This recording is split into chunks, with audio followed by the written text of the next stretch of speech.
आज का हमारा टॉपिक है क्लास +2 सोशियोलॉजी के लिए बाजार एक सामाजिक संस्था के रूप में। यहाँ पे सबसे पहले बाजार के बारे में बताया गया। बाजार एक ऐसा स्थान जहाँ पर वस्तु का क्रय और विक्रय होता है, मतलब किसी वस्तु का क्रय विक्रय अर्थव्यवस्था का मेन हिस्सा होता है। अर्थव्यवस्था जहाँ पे आर्थिक संबंध तय होते हैं, मीन्स क्रेता और विक्रेता के संबंध कहाँ पर तय होते हैं? बाजार में। उसके बाद सामाजिक संबंधों का विकास होगा, क्योंकि क्रेता और विक्रेता दोनों एक दूसरे से मिलेंगे और आपस में मेल जोल से सामाजिक संबंधों का विकास होगा। मीन्स विक्रेता सामान बेचने के लिए आता है और क्रेता सामान खरीदने के लिए आता है। अब अगर विक्रेता को फ़ायदा नहीं होगा तो वो सामान नहीं बेचेगा, ठीक है। तो क्रेता और विक्रेता में संबंध तय होते हैं और ये संबंध आपसी विश्वास पर भी आधारित होते हैं, ठीक है। एक ऐसा स्थान जहाँ पर वस्तु का क्रय और विक्रय होता है वो बाजार कहलाता है। बाजार भी कई प्रकार के होते हैं, जैसे सब्जी बाजार, किराना बाजार, लोहा बाजार, ठीक है। उसके बाद एक तरह का बाजार होता है साप्ताहिक बाजार। ये नगरों में लगता है और सप्ताह में कुल एक बार लगता है सप्ताह में। यहाँ पे जनजातीय लोग अपने हाथ से बनाया हुआ सामान बेचने के लिए आते हैं और अपने द्वारा इकट्ठा किया हुआ सामान यहाँ पर लाकर बेचते हैं। इसमें मतलब नगरों में लगता है और गाँव में भी तो एक बाजार लगता है, उसको किस नाम से जाना जाता है? हाट के नाम से, उसको हाट के नाम से जाना जाता है। मीन्स अर्थव्यवस्था आर्थिक संबंधों, आर्थिक क्रियाओं का लेन देन, आर्थिक क्रियाओं का होना, लेन देन होना, पैसे का लेन देन होना, इसके बीच में सबसे मुख्य काम क्या करती है? मुद्रा। मीन्स पैसे देके हम चीज़ को खरीदते हैं और विक्रेता उन पैसों के थ्रू ही लाभ कमाता है और अपनी जीविका चलाता है। अब इसका मतलब क्या हुआ कि बाजार एक सामाजिक संस्था हुई, ठीक है। एडम स्मिथ कहता है कि पूंजीवादी अर्थव्यवस्था लाभ से संचालित होती है, यानी कि लाभ के द्वारा चलती है।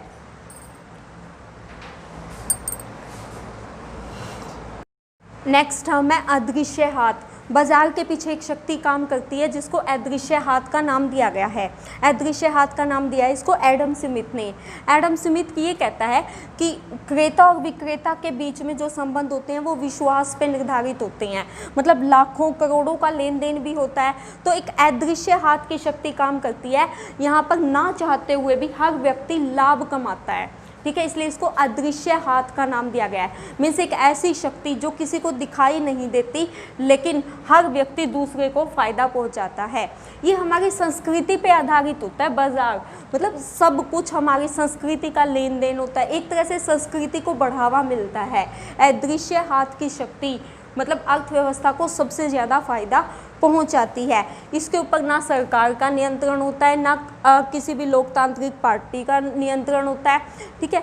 एडम स्मिथ ने यही चीज़ कही है कि हर एक चीज़ के पीछे लाभ कमाना उद्देश्य होता है, चाहे वो क्रेता हो चाहे विक्रेता हो, हर कोई लाभ कमाने के लिए बाजार में आता है। नेक्स्ट टर्म है हमारी जजमानी प्रथा, ठीक है। पुराने ज़माने में गरीब व्यक्ति जो थे वो अपनी सेवाएं प्रदान करते थे उच्च वर्ग के लोगों को, और उच्च वर्ग के लोग उनकी आवश्यकताओं की पूर्ति करते थे, उनको अनाज के तौर पे या अन्य वस्तुओं को उपलब्ध करवा के, तो उसको जजमानी प्रथा के नाम से जाना जाता था।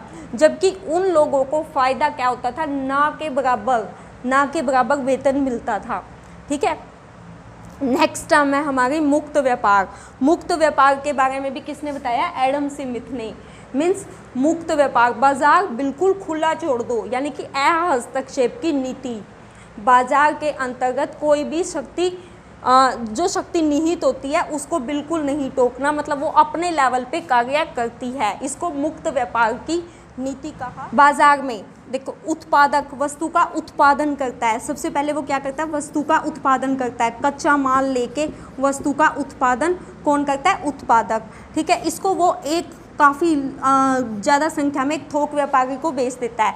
थोक व्यापारी इसको आगे थोड़ी थोड़ी मात्रा में फुटकर व्यापारी को बेच देता है, और जैसे ही फुटकर व्यापारी के पास पहुंचता है तो उससे हमारे उपभोक्ताओं के पास पहुंचता है। यानी कि उत्पादक ने अपना लाभ का हिस्सा निकाल के थोक व्यापारी को बेच दिया, थोक व्यापारी ने अपने लाभ का हिस्सा निकाल के ये फुटकर व्यापारी को भेज दिया, और फुटकर व्यापारी ने उपभोक्ता को अपना हिस्सा निकाल के, मीन्स हर किसी ने एक बाजार की शक्ति क्रांति के पीछे काफ़ी सारे लोग कार्य। इसी चैप्टर में आगे पन्नयीकरण के बारे में बताया गया है, जिसको वस्तुकरण के नाम से भी जानते हैं।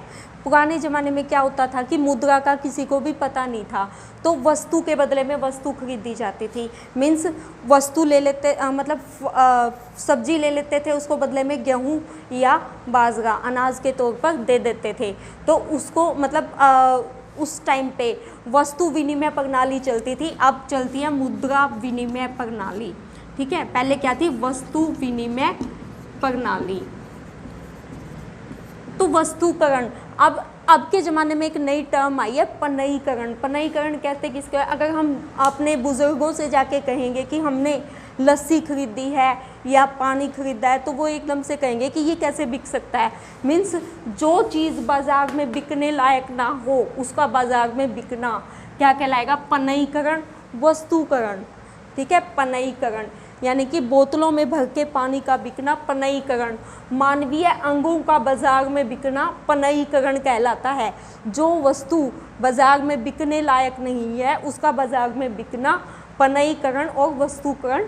ने एक शब्द के बारे में बताया है, प्रतिष्ठा का प्रतीक। प्रतिष्ठा का प्रतीक एक स्पेशल क्वेश्चन भी आ जाता है पेपर में, इसमें प्रतिष्ठा का प्रतीक क्या होता है। अब देखो, हमारे पड़ोस में किसी ने फ्रिज ले लिया, हमें फ्रिज की ज़रूरत नहीं है, लेकिन हमें फिर भी लगता है कि उसने बड़ा फ्रिज ले लिया, क्यों ना हम भी बड़ा फ्रिज लें, तो इसको प्रतिष्ठा का प्रतीक माना जाता है। मीन्स दिखावे के लिए किसी चीज़ को लेना, हालांकि हमारी संस्कृति का हिस्सा नहीं है, लेकिन हमें जिस चीज़ की ज़रूरत नहीं है उसके बावजूद उस चीज़ को दिखावे के लिए खरीदना प्रतिष्ठा का प्रतीक कहलाता है। मैक्स वेबर कहता है कि इस प्रतिष्ठा के प्रतीक की वजह से ही बाजार की संस्था का निर्माण होता है, जो सामाजिक संबंधों को तय